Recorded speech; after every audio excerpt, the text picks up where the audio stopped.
renovation. This looks like the place. Occasionally I get asked what I do for a living. These days I do what you see here, make woodworking projects, videos, and articles for my website. Before getting into this, I did something very different, and that's the subject of this video. In general terms, I'm a carpenter, but I normally worked in one small part of the trade.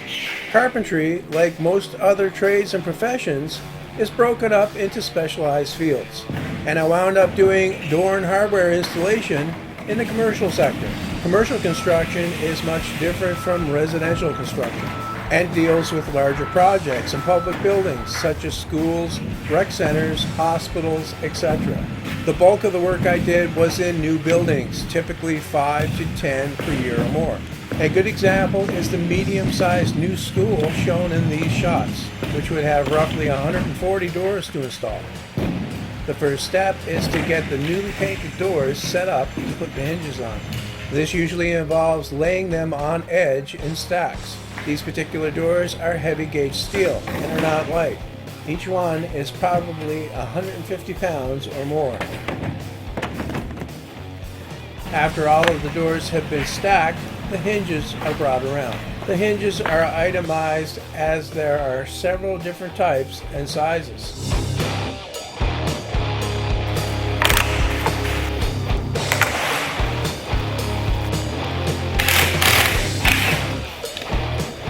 When the door has its hinges installed, it can be brought out where it will be hung. Like the hinges, each door is numbered to go in a specific frame in a specific part of the building. After all of the doors are hung, the rest of the hardware can be installed. Along with new construction, we would occasionally get renovation work in older buildings.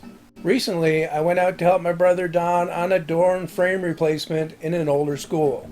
We arrived at the site around 7:30 and located the door in the building that needed to be changed. Although the door operates fine, the bottom is rusted through in places and the steel frame has rusted through on the bottom as well. It's in rough shape, and rather than repair the damage, the owner wants the door and frame replaced. They also want us to reuse the old door hardware. All too often we have gone out to a job and unpacked everything only to find that something was wrong and we couldn't do the work. So, before taking any tools out, we measure the new door frame to see if it will actually fit in the opening. The look on Don's face says it all. The new frame is too wide for the opening. A call has to be made to find out if we have the okay to do the extra work to cut the door frame down to fit. As it's lightly raining, the time waiting for the answer is spent inside, where we measure the door to see if it will fit in the frame. Of course, there's bad news on that front as well. The new door doesn't fit in the new frame. Fortunately, we didn't have long to wait before getting an answer on the extra work, and began by removing the old door and smashing out the old frame.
Door frames of this type in this kind of building are almost always filled with mortar, and that needs to be smashed out as well.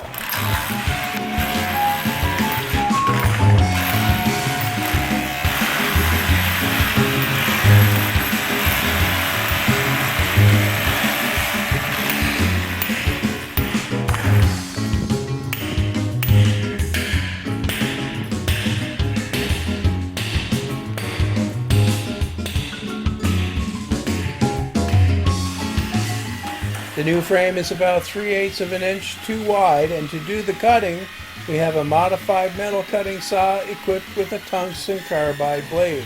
It cuts through the 16 gauge steel easily.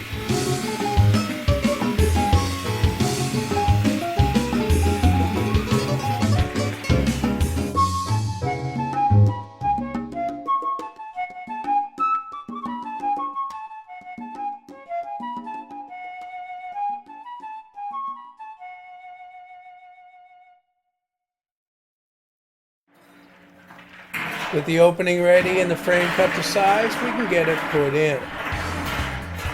I made a cut across the top latch side of the frame. This will allow us to spread the frame so the door will fit. We have a unique method for fastening these frames. Drive concrete screws into the brick and block and weld the screws to the frame. This locks the frame into position and is very strong and reliable. The weld is ground flat to the hinge plate and doesn't interfere with the hinge.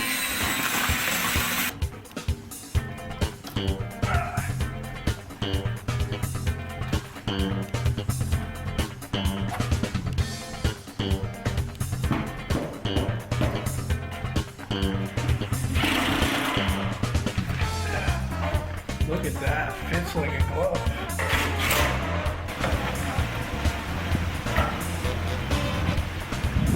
Yeah, it's got to be spread. Looks like a 1/4 inch.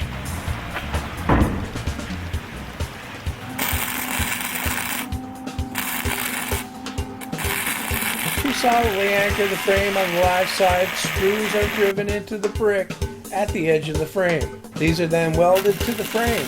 The frame is secured in several other places, including welding the head of the frame to the steel lintel above. We can now reinstall the hardware and make the other repairs. The door came with a 1 1/4 inch cylinder hole for a key in the outside of the door, and that needs to be patched. A piece of scrap steel is pounded flat and cut to fit and welded in. The weld is ground flat, ready to be filled. The old panic bar is installed on the new door.